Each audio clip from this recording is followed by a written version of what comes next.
Jo nga tjeta. Në këtë sekond që po më ndiqni, në zyrat e shtetit shqiptar ka përfunduar hartimi i dokumentit që shënon zyrtarisht likuidimin e Republikës së Shqipërisë. Për herë të parë që nga viti 1998, vija e kuqe e sovranitetit u fshi. Toka e Shqipërisë, ajo që të parët tan e lanë me gjak, ka dalë zyrtarisht në shitje për xhepat e huaj, për blerësit e huaj. Ndërsa ju luftoni për të mbyllur muajin apo gjysmën e muajit, ndërsa fëmijët tuaj arratisen nga Shqipëria sepse nuk kanë asnjë shpresë, këta që po ju qeverisin përgatisin terrenin për ata që po vinë. Ligji famkeq i 7501-shit i la shqiptarët në përplasje të përgjakshme për 35 vite me radhë. Dhe sot, pa u zgjidhur ende pronat e shqiptarëve dhe të vendasve, kadastra ka hapur dyert për fondet sovrane dhe oligarkët e huaj nga Ballkani dhe nga Lindja.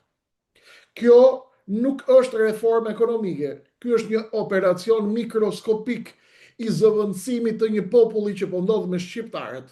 Po na zbrazin nga njerëzit dhe po na shesin baltën e mbetur që quhet Shqipni. Unë jam Kreshnik Osmani dhe sot do ju tregoj, do ju bëj autopsin e tradhtisë më të madhe të këtij shekulli që po ndodh në Shqipëri. Operacioni Kodit 30, kush po e blen Shqipërinë e zbrazur dhe kujt po i shitet Shqipëria, dëgjoni kujdes. Hapni syt, sepse toka është duke na rrëshqitur në këmbë. Eja ta shohim çfarë po ndodh. Vëllezër dhe motra shqiptar, nuk do ju flas për politikën e ditës se ju ka ardhur deri këtu. Do ju flas për diçka që mbetet kur politikanët ikin, për tokën, për atë që të parët tanë dhe tuaj e quanin gjak dhe balt, dhe që sot me një të rënd të lapsit, zyrat e Ministrisë së Bujqësisë do ta kthejnë në një mall thjesht komercial të hapur për tregun global. Prej vitit 1998, Shqipëria kishte një vit të kuqe, një tabu ligjore dhe kushtetuese. Shtetasi i huaj mund të blinte tullën, mund të blinte apartamentin në katin e 10, por nuk mund të prekte rrënjën. Nuk mund të zotëronte truallin dhe tokën bujqësore.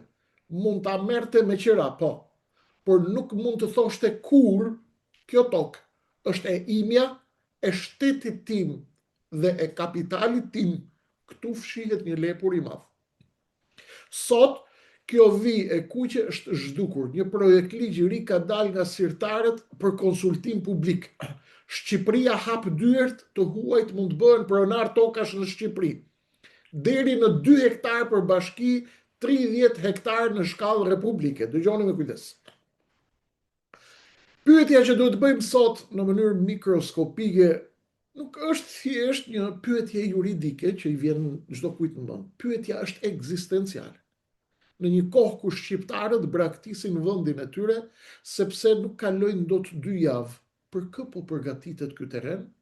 Çfarë po gatuhet pas dyerve të mbyllura të oligarkisë rajonale, pas gjeopolitikës? Po ju a shpjegoj tani.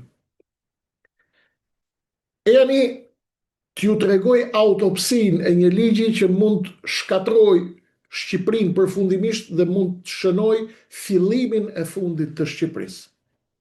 Dhe këtu vim tek rrethi i tmerrshëm i shpopullimit. Këtu nis cikli i shkatrimit. Për të kuptuar projekt ligjin, duhet të shohim kontekstin demografik në Shqipëri.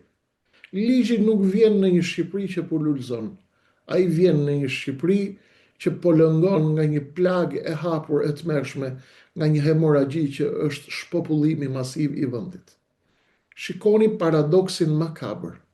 Nga njëra anë, skemat ekonomike, pagat e ulta dhe mungesa e perspektivës që detyrojnë rinin shqiptare të marrë rrugët e botës, ne eksportojmë njerëz, forcën tonë të gjallë punëtore e çojmë jashtë. Dhe çfarë mbetet më pas? Një tokë e zbrazur djerë, tokë bujqësore që nuk ka kush e punon. Sepse fermeri shqiptar nuk subvencionohet, nuk mbrohet nga shteti dhe nuk konkuron dot me produktet e importit që vinë nga rajoni dhe mëngjar. Prandaj, kjo i shkatëron dhe i falimenton automatikisht.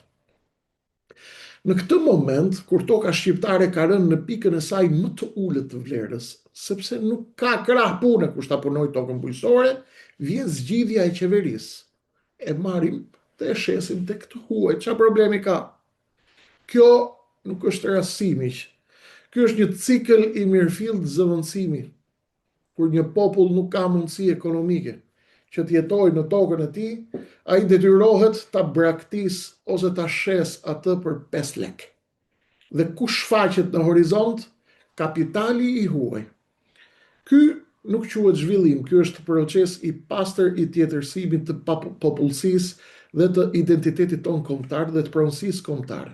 Pas zëvendësimit popullatës autoktone, tani po ndërtojnë feudale të ri të shekullit 21. Të shohim pak ligjin dhe të fusim pak ligjin me filtra. Të marrim një bisturi dhe të merremi me projekt ligjin. Mbështetësit e projekt ligjit thonë prisni, nuk kemi vendosur filtra të rrept. Kush do t'i blej? Ligji thot se blerësi i huaj duhet të jetë rezident në Shqipëri për të paktën 5 vitet e fundit dhe të dëshmoj 3 vite eksperiencë në bujqësi. Ky është gardhi shqyer, sepse çdo kush nuk e ka problem fare të pres 3 deri në 5 vjet sa të quhet 5 vjeçar rezident në Shqipëri. Duhet të firmosh se destinacioni i tokës nuk do të ndryshojë, por do të mbetet vetëm tokë bujqësore. Në pamje të parë, kjo ngjan si rregullore strikte, por të jemi pak realist dhe të shohim realitetin shqiptar. Çfarë janë 5 vite rezidencë për korporatat e mëdha apo për individet me agenda afatgjata gjeostrategjike? Asgjë. Çfarë është vërtetimi i 3 viteve eksperiencë në bujqësi në një vend ku çdo dokument mund të blihet apo mund të manipulohet përmes zyrave fantazma të konsulencës që kanë mbirë gjithandej? Dhe pyetja më naive që bëhet, kush do ta kontrollojë destinacionin e tokës në të ardhmen? Në një shtet ku Bregdeti është mbushur me hotele me 5 yje, mbi troje që dikur ishin të mbrojtura, ku pyjet priten dhe kthehen ngurore, kush na garanton se këto 2 apo 30 hektar tokë bujqësore pas disa viteve, përmes një vendimi të Këshillit Kombëtar të Territorit, nuk do të kthehen në rezorte private, në fshatra turistik të mbyllur, apo në zona industriale të izoluara nga pjesa tjetër e vendit, nga keto. Shikoni nenin 4 të ligjit. Kompetenca u lihet bashkive për procedurat, por vula finale shkon në qeverinë qendrore. Kjo do të thotë centralizim total i vendimmarrjes. Vendimi kush do të zotërojë tokën e Shqipërisë nuk do të merret nga komuniteti lokal, por nga një grusht njerëzish këtu në Tiranë. Ky nuk është filtri i sigurisë, ky është filtri i kontrollit monopol të transaksioneve të mëdha që po përgatit qeveria anti-shqiptare e Tiranës. Nga ligji fantazëm tek 7501 të kuptojmë çfarë ndodh. Për ta kuptuar sa e rëndë është kjo që ndodh, duhet të kthehemi pak në kohë. Shqipëria ka kaluar një nga eksperimentet më traumatike me pronën në mbar Europën lindore, ligji famkeq 7501 i vitit 1991. Në vend që t'u kthehej toka pronarëve legjitim, ajo u nda për frym. Çfarë prodhoi kjo? Një luftë civile të heshtur që zgjati 3 dekada, vllavrasje. Vllai vrau vllain, fqinji vrau fqinjin. 8000 jetë njerëzish kanë humbur në Shqipëri për konflikte pronësie nga viti 91 deri më sot. Dikush thot 11.000. Gjysma e dosjeve në gjykatat tona janë përplasje për 1 metër gardh apo për një certifikat pronësie të mbivendosur. Vazhdon gjakderdhja, vllavrasja vlla me vlla. Dhe tani, ndërkohë që gjykatat tona janë të bllokuara, ndërkohë që pronari i vjetër shqiptar ende nuk ka marrë certifikatën e pronësisë nga hipoteka apo kadastra, sepse sistemi bugohet, sepse nuk paguan dot rishfetin, qeveria thot, tani jemi gati ta shesim tokën shqiptare të këtë huajt. Ligji i ri kërkon që shitësi të paraqes certifikatën familjare për të shmangur konfliktet me trashëgimtarët. Shiko çfarë ironie. Shteti shqiptar po bëhet i rrept dhe i kujdesshëm për të mbrojtur blerësin e huaj, që ai të mos ketë asnjë telash nesër juridik, ndërsa qytetarin e vet e ka lënë në harres dhe nëpër dyer gjykatash për 35 vite me radhë. Ne po pastrojmë terrenin juridik për të huajt, duke përdorur si pretekst rritjen e sigurisë, ndërsa për vete kemi mbjell vetëm kaos, sherm dhe gjak. Këtu ka një rrezik të madh gjeopolitik. Kush po e blesh Shqipërinë?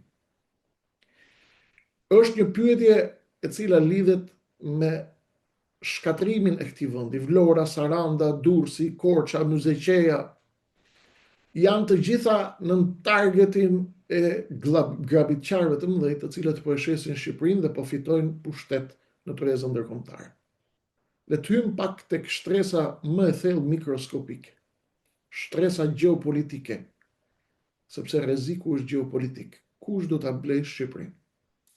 Na thuhet se ky ligj është detyrim i marrëveshjes së stabilizim asocimit MSA me Bashkimin Evropian, që nuk e di ma do të jetë më apo jo, për lëvizjen e lirë të kapitalit. Po janë vërtet fermerët gjerman apo holandez ata që po presin tek dera e hipotekës në radhë për të blerë 2 hektar tokë në Lushnjë apo në Divjak? Sigurisht që jo. Rreziku real dhe agenda që fshihet pas këtij ligji lidhet me kapitalin e madh korporativ jo evropian.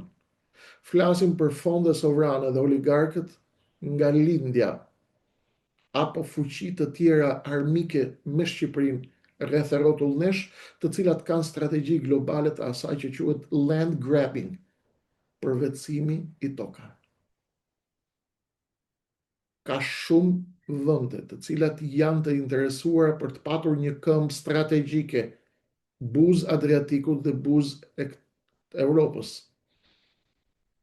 Ka shumë vende që duan një këmbë gjeopolitike në Ballkan. Kush zotron tokën bujësore të një vendi, ka bler jo vetëm balt, jo vetëm lum dhe jo vetëm dhe. Ka bler burimet ujore dhe ato tokësore. Kujdes.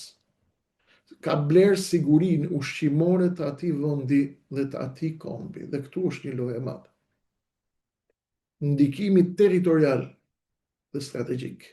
Nëse ky ligj kalon pa asnjë kufizim kombësie të investitorëve, duke u mjaftuar vetëm me kriterin e rezidencës në Shqipëri, Shqipëria rrezikon të kthehet në një shtëpi me qera në dritën e diellit. Ne mund të zgjohemi pas 10 vitesh shqiptar me pjesët më vitale të fushave dhe të zonave tona strategjike që nuk kontrollohen më nga një ligj shqiptar në mënyrë de facto, por nga interesat gjeopolitike të fuqive të huaja. Ky është dorëzim i sovranitetit territorial të Shqipërisë pa e shkrepur asnjë fishek. Pyetja është, çfarë po gatuhet në të vërtet, çfarë fshihet pas gjithë kësaj? Ku fshihet lepuri i madh? Ku është rrethtia e madhe? Kush po e qëndis? Kush e ka gjilpërën në dorë? Ta bashkojmë pak mozaikun për të parë se çfarë po gatuhet në të vërtet në këtë kazan politik, në prag vere, ku bota po i drejtohet botrorit. Hapi i parë. Varfro mos subvenciono bujësinë vendase, fermeri shqiptar falimenton. Ky është politika nëmër 1. Çek. Hapi i dytë. Krijo kushtet që rinia të ikë në emigrim duke e lënë tokën pa krah pune dhe pas një vlerë tregtare. Çek. Hapi i tretë. Blloko pronarët vendas nëpër burokracira pafund kadastrale. Çfarë ndodh? Nuk konsolidojnë dot, nuk e blejnë dot pronën e tyre. Hapi i katërt. Nxirr ligjin që lejon shitjen tek të huajt, duke paketuar këtë si standard evropian dhe si infuzion kapitali për ekonominë vendase. Kështu do t'i maskohet shqiptarët. Ky është një plan i mirëfillt i zëvendësimit të aseteve, ku shqiptarët të kthehen pas 20 vitesh apo 30 nga emigrimi, ose kur të duan të investojnë kursimet e tyre në vendin e tyre, do të zbulojnë se nuk ka më vend për ta në Shqipëri. Ata do të jenë të huaj në tokën e tyre. Toka do të ketë pronar të tjerë me pasaporta të tjera dhe me interesa politike dhe gjeopolitike të tjera. Shqipëria po trajtohet si një kompani në likuidim. Kur një kompani falimenton, administratorët nxjerrin në shitje gjithçka. Makinerit, zyrat dhe në fund edhe vetë ndërtesën. Ky projekt ligj nuk është thjesht shqiptar reformë ekonomike, është akti i likuidimit të pronësisë shqiptare mbi territorin e Republikës së Shqipërisë. Kush i ka syt dhe veshët ta kuptojë. Përpara se të humbim Shqipërinë, koha nuk premton. Projekt ligji është hapur për konsultim publik, çka do të thotë se faza tjetër është votimi në parlament. Aty ku kartonat ngrihen me urdhër dhe pa asnjë reflektim kombëtar, madje në bashkëpunim të plotë Rama Berisha. Nëse ky ligj kalon pa u ndryshuar rrënjësisht, pa u vendosur klauzola të qarta të reciprocitetit të plotë, pa u mbrojtur me ligj kushtetues, toka bujqësore si aset strategjik i patjetërsueshëm. Pasojat do të jenë katastrofike dhe të pakthyeshme. Historia nuk do t'i falë tradhtarët që e hartuan, por ne do të vështrojmë këtë proces në heshtje, duke parë se si vendi ynë po na rrëshqet nën këmbë dhe si po e humbasim Shqipërinë para syve tanë. Toka shqiptare nuk është thjesht një pasuri e palujtshme. Toka është identitet, është sovranitet, është e ardhmja atyre fëmijëve që ende nuk kanë ikur nga Shqipëria. Nëse e shesim edhe atë që ka mbetur, atëherë çfarë do të mbetet më për të quajtur Shqipëri për të sotmen dhe për të ardhmen? Tani po ju ofroj një draft propozim të strukturuar si një platformë kombëtare të reagimit e hapur nga lëvizja e dheu për gjithë faktorin politik shqiptar opozitar, shoqërinë civile, grupet e interesit që refuzojnë tregtinë me Republikën e Shqipërisë. Ky projekt draft i lëvizjes së dheu po ju paraqis tani. Dokumenti është konceptuar si një udhërrëfyes juridik politik me masat menjëhershme bllokuese dhe klauzola alternative të cilat mbrojnë sovranitetin kombëtar pa cënuar detyrimet ndërkombëtare të vendit.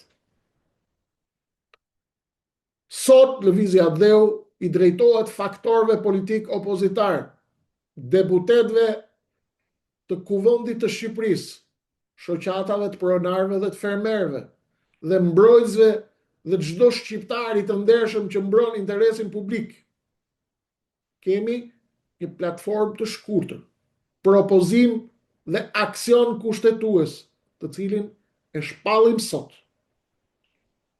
Mbrojtja e territorit kombëtar nga tjetërsimi dhe bllokimi i projekt ligjit për shitjen e tokës tek të huajt. Ky është drafti. Fillimisht nisi me strategjinë e bllokimit menjëhershëm politik dhe juridik. Përpara se të ndryshohen nenet, ky projekt ligj duhet goditet në parim dhe në procedurë.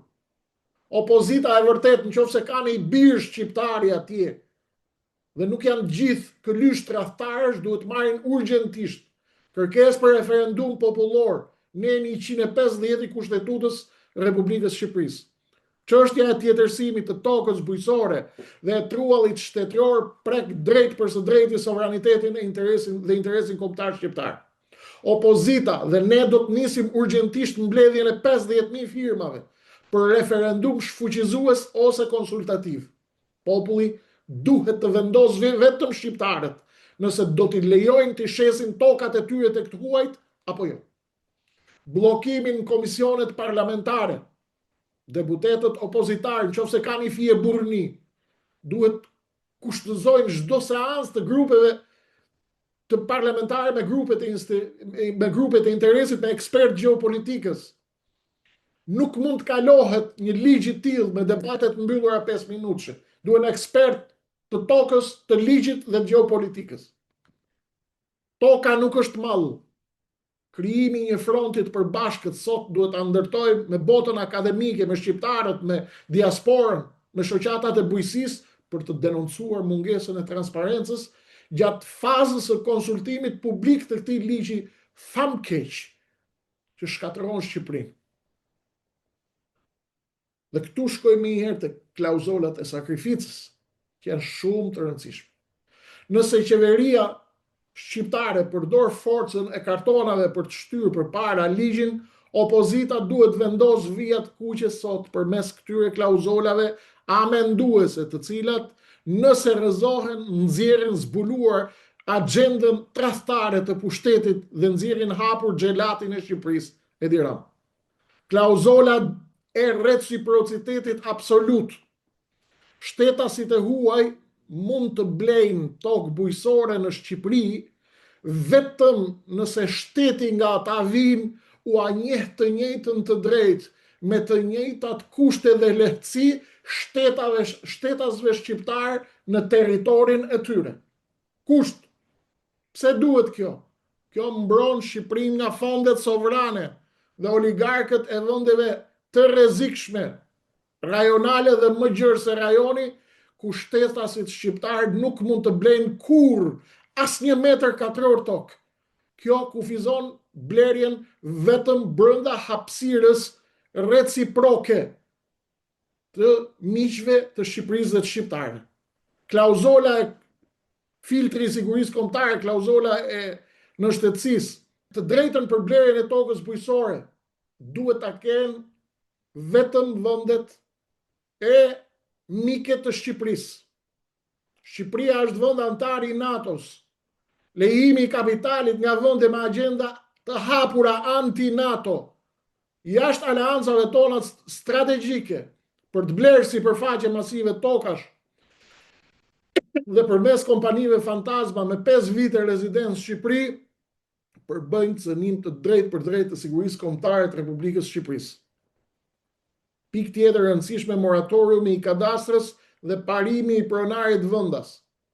Asnjë sipërfaqe toke nuk mund t'i shitet një shtetasi të huaj për sa kohë në atë bashki apo zonë kadastrale nuk ka përfunduar 100% regjistrimi fillestar i pronave dhe nuk janë dëm shpërblyer dhe certifikuar pronarët legjitim shqiptar. Është krim shtetëror që sistemi i hipotekave të mbahet i bllokuar apo me mbivendosje për shtetasit shqiptar që kanë 35 vjet që presin pronën e tyre, ndërsa për të huajt të pastrohen titujt e pronësisë brenda natës.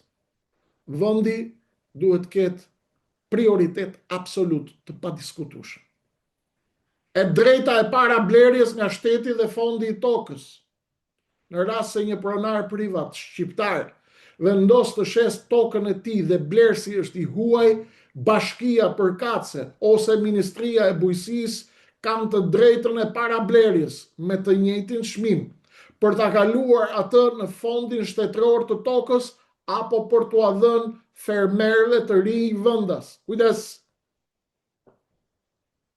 Ky parim aplikohet në Francë përmes strukturave SAFER.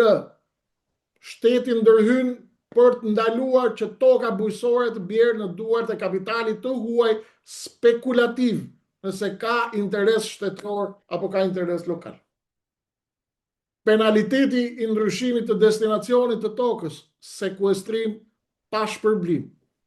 Çdo tentativë, akt administrativ apo kërkesë për të ndryshuar destinacionin e tokës nga bujësore në truall ndërtimi për rezorte, hotele apo vila brenda 25 viteve, nga momenti i blerjes së nga një i huaj, sjell anullimin e menjëhershëm të kontratës dhe sekuestrimin e menjëhershëm të tokës nga shteti shqiptar pa asnjë lloj dëmshpërblim. Ky amandament eliminon mashtrimin e madh ku toka blihet lirë si tokë bujësore, duke plotësuar gjoja kriterin e 3 viteve eksperiencë në bujësi dhe pas 2 vitesh kthehet në kompleks vilash private përmes korrupsionit të shtetit ton të krimbur. Propozim për amandament kushtetues, zgjidhja afatgjatë për këtë çështje. Lëvizja Dheu propozon që opozita të kushtëzojë çdo reformë të ardhshme me ndryshimin e Kushtetutës së Republikës Shqipërisë, duke shtuar një nen specifik që mbron burimet strategjike të Republikës Shqipërisë. Neni i propozuar toka bujësore, burimet ujore nëntokësore dhe sipërfaqet pyjore brenda territorit të Republikës Shqipërisë janë pasuri strategjike kombëtare e patjetërsueshme. Zotrimi i tyre në formë pronësie, titull pronari u takon ekskluzivisht shtetasve shqiptar ose shtetit shqiptar. Të huajt mund të shfrytëzojnë ato vetëm përmes marrëveshjes qeras afatgjat, pa të drejtë tjetërsimi të trullit. Dhe tani kemi për atë fije nderi që mund të ketë mbetur brenda opozitës. Nëse në parlamentin shqiptar ka mbetur qoftë edhe një grusht deputetësh që nuk e kanë shitur shpirtin dhe që nuk janë pengje të oligarkisë dhe të kryetarëve të tyre, ky projekt ligj është testi i tyre i vërtet i tradhtisë ndaj Shqipërisë. Nuk ka kauzë më të madhe se mbrojtja e pragut të shtëpisë, miq. Nuk ka kuptim të bëhet më opozit për tendera e për karrige, ndërsa vendit po i shitet substanca, balta, toka dhe ujë. Ftojmë çdo drejtues, çdo deputet opozitar të firmos platformën dhe të kthej sallën e parlamentit në një arenë të mbrojtjes së sovranitetit territorial të Republikës së Shqipërisë. Nëse ky ligj kalon pa këto filtra që i sugjeruam, Shqipëria nuk do të jetë më shqiptare. Kush hesht sot është bashkëpunëtor në likuidimin e atdheut ton dhe të Shqipërisë. Ky projekt ligj është viza e fundit e vdekjes për Shqipërinë që njohim. Nëse ky ligj kalon pa u ndryshuar rrënjësisht, pa klauzola të hekurta reciprocitetit dhe pa mbrojtje kushtetuese si aset strategjik, pasojat do të jenë katastrofike të pakthyeshme. Historia nuk do t'i falë ata që hartuan me lapsin e tradhtisë, por nuk do t'a falë as ne që bëjmë sikur shikojmë dhe nuk bëjmë asgjë, vështrojmë në heshtje se si tradhtohet dhe shitet Shqipëria. Kjo është një thirrje e hapur nga Lëvizja Adeu për çdo deputet të opozitës, për çdo burr dhe grua të ndershëm në këtë komb, që nuk është shitur ende, që nuk është peng i shkuarës. Ky është testi juaj i fundit, gjallë ose i vdekur politikisht. Nëse nuk ngriheni sot për të bllokuar shitjen e trullit, ju nuk jeni opozit. Jeni thjesht noter të falimentimit, të shitjes dhe të tradhtisë së vendit tuaj. Toka nuk është malltregtie, toka është identitet, është sovranitet, është pragu i shtëpisë së fëmijëve tanë. Nëse e shesim edhe këtë balë që na ka mbetur, çfarë do të mbetet më për t'u quajtur Shqipëri? Zgjohuni shqiptar, ngrini zërin, ose bëuni gati të jeni të huaj në shtëpinë tuaj. Koha mbaroi, qëndroni zgjuar. Unë ju falenderoj që na ndoqët, do t'ju tregoj shpejt kulisat e mëdha të lojës së madhe. Ju falenderoj për kohën tuaj të çmuar. Mbështeteni videon, çojani atë ta shohin sa më shumë shqiptar, sepse ajo që po ndodh është tejet e rrezikshme. Për gjithë ju që doni t'i bashkoheni përpjekjes tonë për ta ndaluar shitjen e Shqipërisë, të komenti i parë i pinuar dhe të kutia e përshkrimit poshtë keni linkun ku mund ta bashkoheni. Ju dëgjofshim.